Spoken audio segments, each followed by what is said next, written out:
Hello everyone, Neogleen here, and welcome back to the Edain mod. And today we're beginning the hero ranking series, starting with Gondor. I did make a post during this week saying that I was preparing a new ranking system for larger arrays of things to be ranked. For example, heroes, and I have a new system in place. Everything, I think, is going to be good. And we're starting with ranking all of Gondor's heroes, which I think is one of the stronger hero rosters out there. And I've got 5 different rankings to give them. There's either A, for a perfect hero, next to no problems. B is a good hero, but not too strong.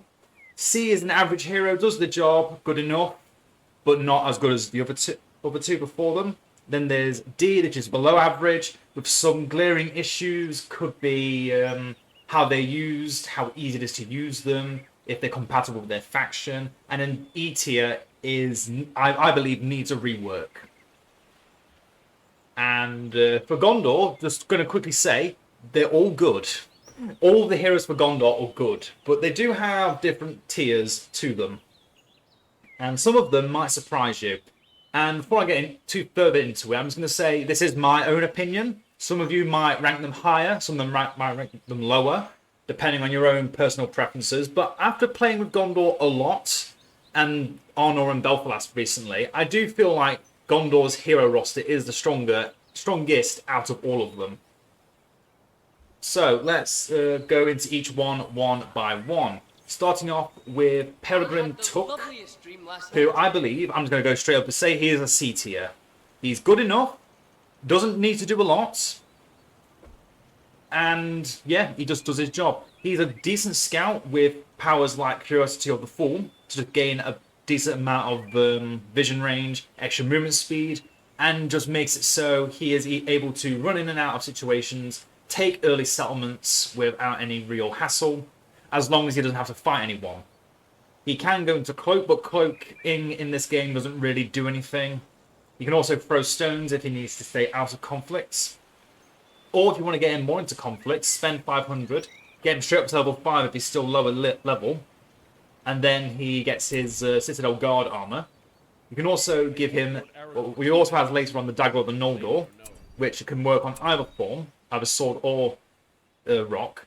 And then he just leaps to a location, and anything that is in between that location and his target is going to take massive damage, especially if it's from behind. Where are we going?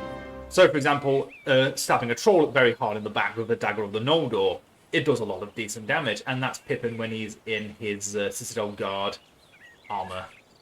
Next up, we have Beregond, who I believe wholeheartedly, even though he got slightly nerfed with the change to the Signifier, is still A tier. Perfect hero. His abilities perfectly complement the entire faction, in that it first defends buildings with his Guardians of the White Company, Keep Fighting, and Savior in Need. And then at level 10, he becomes the commander of the White Company, and then all these abilities can now target heroes, including himself. His other passive, if you didn't know, gives him bonus armor for nearby heroes, and also buildings in a large area just take less damage. So yeah, he is honestly one of the best heroes in the game. And before, Keep Fighting used to work on signal fires, where you would select a signal fire, and their errand riders, which has been changed, but before it was like a little ticker system, and you would use Keep Fighting, and that would constantly replenish the errand riders up to their total of like 12, so that you could just spam out all these units for free, and it was ridiculous. He's strong, but he's still strong regardless of that getting changed. He can still just summon these defenders around any building or hero. At early game, they're really strong because they can counter cavalry if you're playing against players that use cavalry. You can regenerate entities in a fight, which no other hero can really do efficiently, or as efficiently as Beregond. And then also, used to be invulnerability, again it was slightly nerfed, but quadruple armor for every hero and building in a large radius. Really good. Really good hero. Next up comes the fallen steward Denethor, who is also A tier. And yeah, even though some of his abilities come with drawbacks, they're not really drawbacks if you know how to use them properly and know how to abuse him. So firstly, he has a unique combat ability in his passive, which normally everyone just has the default stance, hold ground, or aggressive stance for extra armor or damage. He gets further attack speed and a reduction of attack range, or more attack range, a reduction of attack speed, because every attack he does summons some Citadel guards, basically, that will just hack and slash at anything near him. Obviously, you can make that further away, and he can basically kill off siege from inside the base, or you can have him in a death ball and just constantly spamming out those extra troops, which is very powerful. Then he has the Clairvoyant Stone. He constantly uses the Palantir, and look at the range he gives us. Pippin gives us decent range, but Denethor has the second largest vision ability in the game, next to Galadriel's Mirror of Knowledge, which you know is a tier 4 power. So having this on a 1500 resource cost hero is really good. Also, every time you use the stone, Denethor levels up. He first gains emergency mobilization after the first use of the Palantir. So for 2 minutes, your barracks and archery range will half the cost of your basic troops. You can't make your elite troops, but all basic troops are half price. Recruit faster, and the only drawback is you can't use their ability, their formation, and you cannot give them armor or weapons or banner carriers. They're just basically standard troops, or if you've played Belfalas, it's Amorphos's Squires. You're basically getting Amorphos's Squires for 2 minutes, which, yes, it's not very good if you're late game and you want to have a lot of powerful units. Obviously, using that early is not going to be worth it. However, there is a workaround if you use the ring hero, Boromir, where if he gets the one ring, all units permanently that get summoned or are currently on the map get Forged Blades and Heavy Armor. So all those cheap troops you're making are now given Forged Blades and Heavy Armor on summon, which is ridiculous. Obviously, you need the ring hero option to do it, and it's only a temporary thing, because Boromir with the ring is a temporary thing. But still, Denethor, with that ability alone, makes him a very powerful early game survival tool.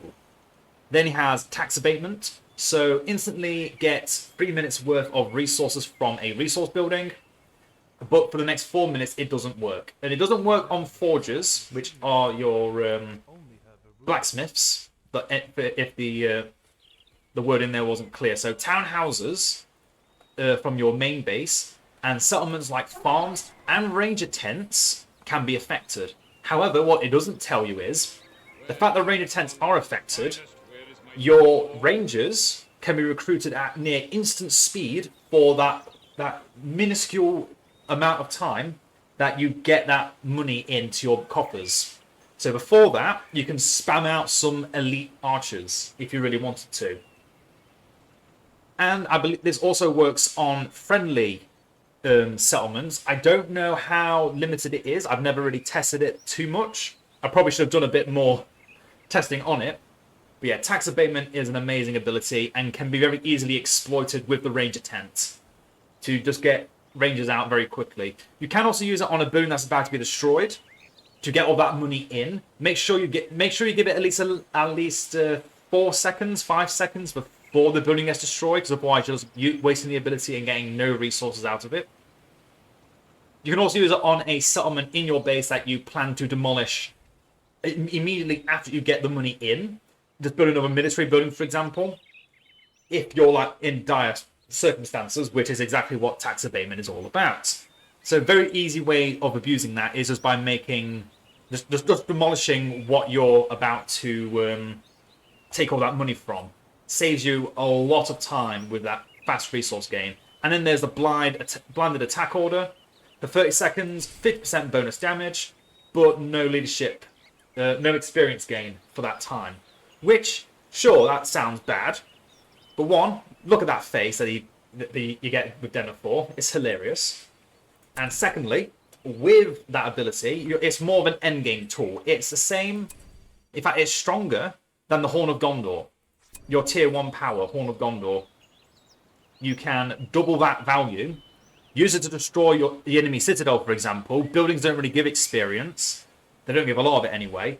Just run it down, circle that building, destroy it, and then just destroy everything else around it a lot faster. It's really good. And then finally, you have the Captain of the Steward. Every attack with Denethor that summons his troops will occasionally bring out a captain that just gives everyone extra damage and armor, which is also still insane, especially if you do go for the Death Blob version with the speed stance. You can just do insane damage and just make your army that much stronger for very little. However, do note that Denethor does not summon troops when attacking buildings, only enemy units. So do keep that in mind when you're auto-attacking with Denethor. Make sure it's always hitting a unit to always get those summons. Other than that, perfect A-tier hero. Next up is Faramir, always trying to prove his quality. And if it weren't for his recent update, well, I say recent, it's actually quite a while ago now, back in 4.7, I would say Faramir was a D tier, but he has been given a nice rework in 4.7, so he is at a C tier in my opinion.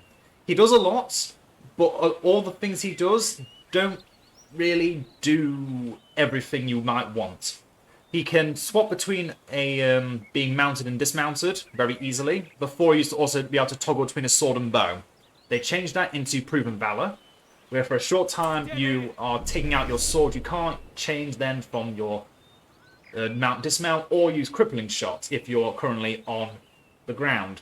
But you do gain more armor and more experience from defeating enemies, which does get you closer to the Prince of Ithilien, which gives all infantry bonus damage and cavalry bonus armor. Obviously, you're only getting one of those bonuses at a time, dependent on where you are. But if your army is all mashed together, ready for the win, if Faramir is stuck back, in the back using his bow, that's not going to do a lot. But if you're using Proven Valor, get him into the fray, or have him on his horse, which I'm going to put him on now. Because, yeah, you probably want to use Faramir always on his horse. Never really use him on, with his sword, because you can still use Proven Valor from his horse. Do not pause. And that way you lose a lot less. Then you have the Heroic Charge when you're on a mount. Obviously, Crippling Shot if you're not on horseback. But the Heroic Charge is honestly his better ability anyway. He charges an enemy, becomes invulnerable, knocks enemies back, and in AoE, it's really good. And then his Crippling Shot does the same thing, but from a long-range distance.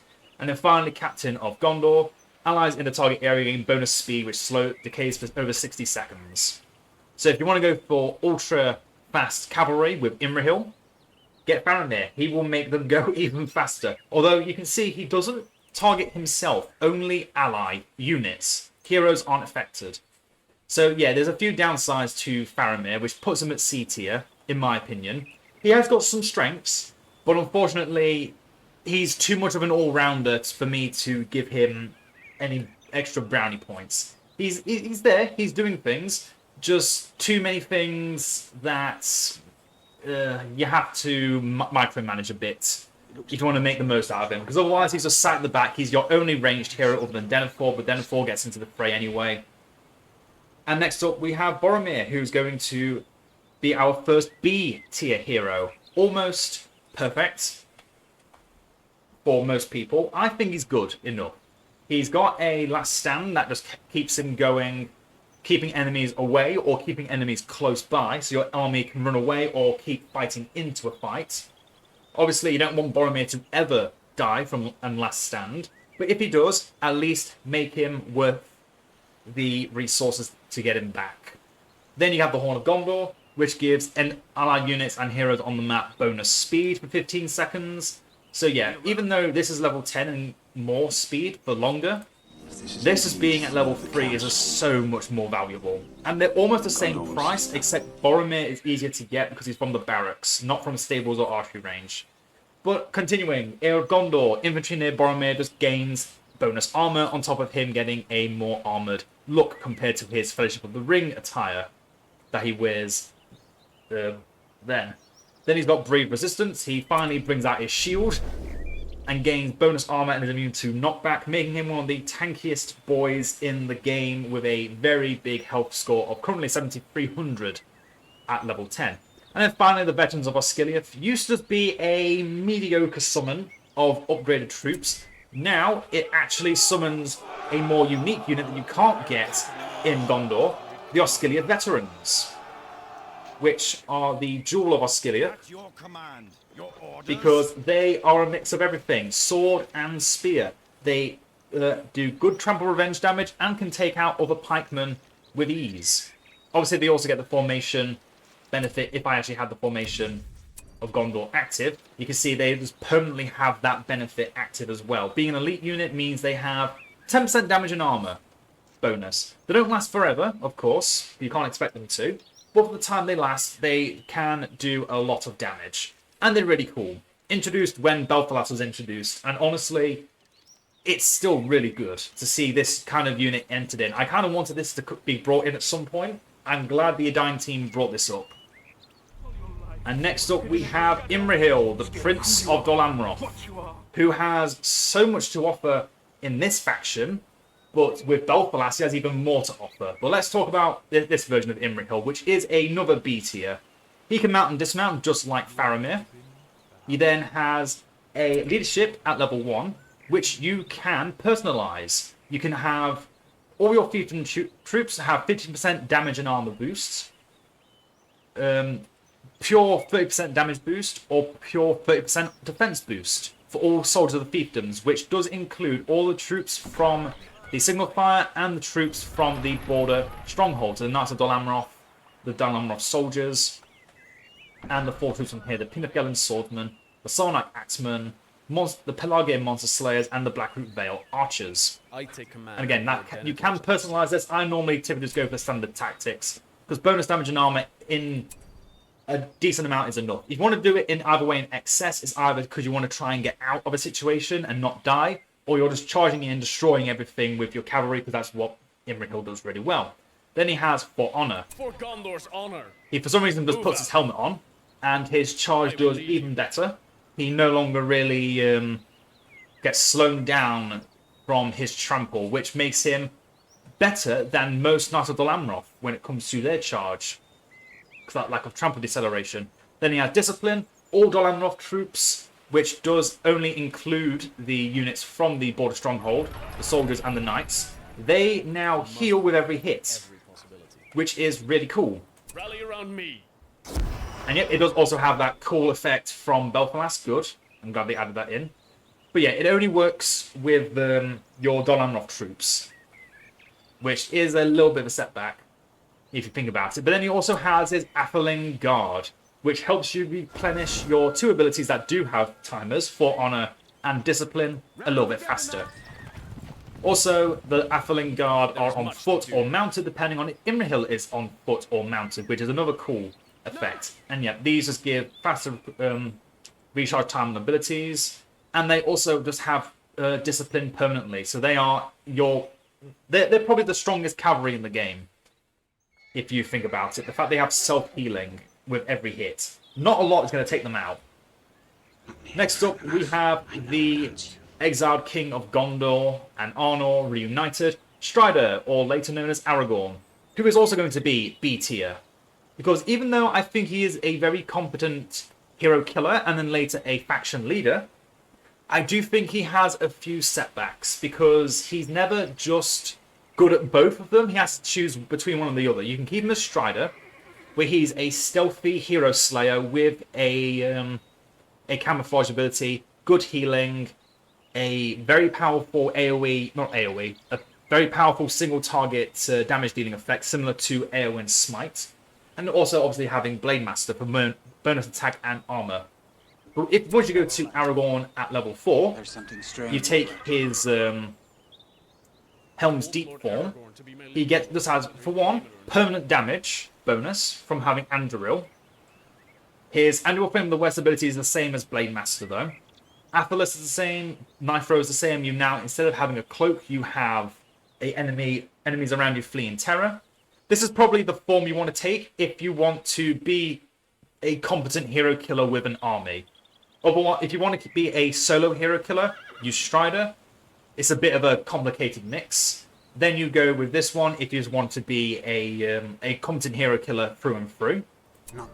However, you can also then become LSR, Aragorn the Heir, where you lose the knife throw, but instead are now able to mount on Beregond, your horse.